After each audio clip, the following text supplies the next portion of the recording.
Bonjour à tous, aujourd'hui nous allons faire une vidéo sur le principe d'inertie. Les choses aiment rester là où elles sont.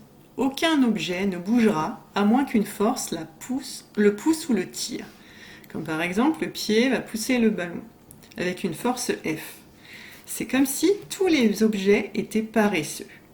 Une fois que l'objet est en mouvement, le ballon souhaiterait continuer ce mouvement encore et toujours. Et s'il ralentit, et qu'il s'arrête, c'est qu'il rencontre d'autres choses en chemin qui l'empêchent d'avancer, comme la résistance de l'air, un arbre, le sol ou le gardien de but. Dans l'espace, par exemple, si rien ne vient l'aider à s'arrêter, il va continuer son chemin. Aucune force n'arrête le ballon. Il continue son mouvement indéfiniment. Donc en physique, les choses aiment à continuer ce qu'elles sont déjà en train de faire. Si un objet est immobile, il veut le rester. Si un objet est en mouvement, il veut le rester aussi.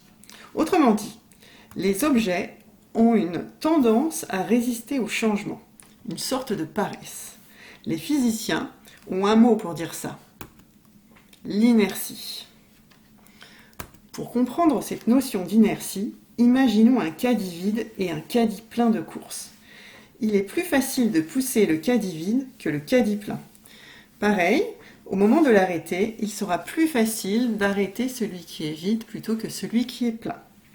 Donc pour une même force appliquée sur un objet, plus la masse de cet objet est grande et plus son inertie est grande. Avant d'aborder le principe d'inertie, il faut d'abord comprendre ce que cela veut dire lorsque l'on parle des forces qui se compensent.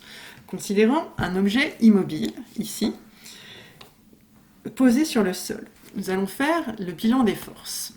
Donc, le poids de l'objet s'applique sur l'objet, donc P, vertical vers le bas, et la réaction du support qui l'empêche de traverser le sol, R, qui est vertical vers le haut.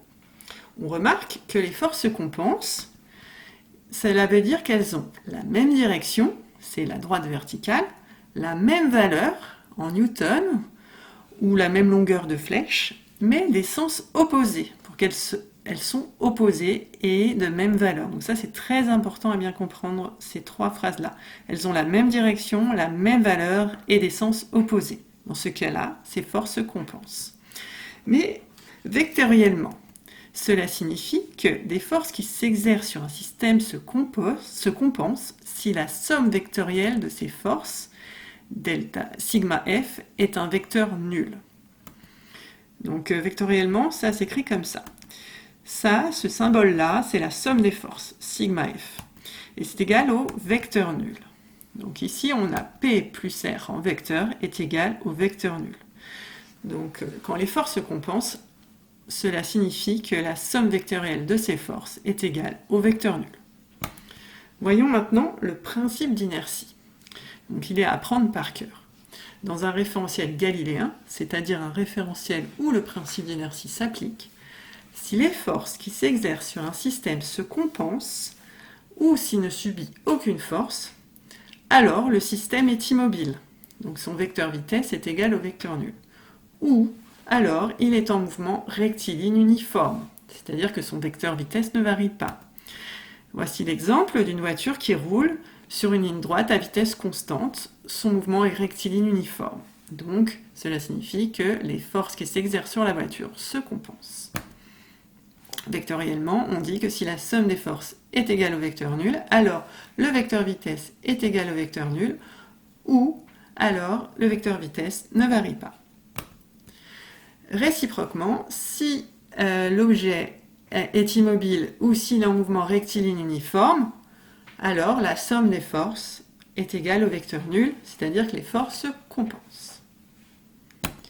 Maintenant, nous allons voir la contraposée du principe d'inertie. Donc la contraposée d'une proposition est obtenue en prenant la négation des deux conditions de la proposition.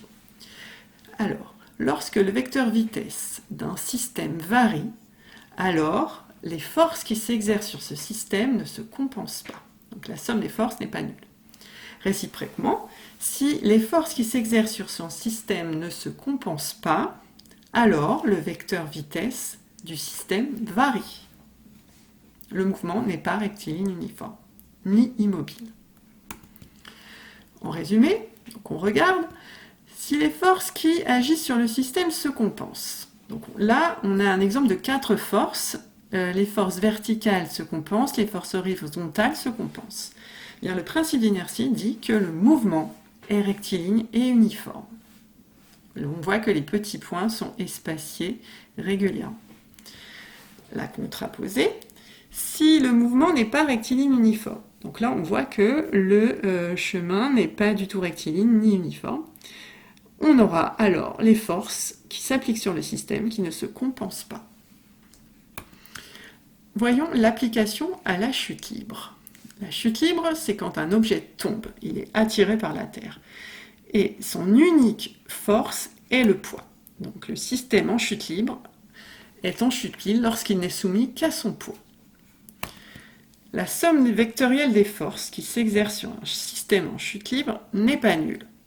Effectivement, s'il n'y a qu'une seule force, elle n'est pas compensée, donc la somme des forces ne peut pas être égale au vecteur nul. Ici, la somme des forces est égale au vecteur poids. Dans ce cas, le vecteur vitesse V du centre de gravité varie. Il garde la même direction, mais sa valeur varie. Donc on reprend. Le mouvement de l'objet n'est pas rectiligne uniforme parce qu'il n'est pas soumis à des forces qui se compensent. Le mouvement est rectiligne accéléré lors d'une chute libre. Voilà, je vous remercie de votre attention.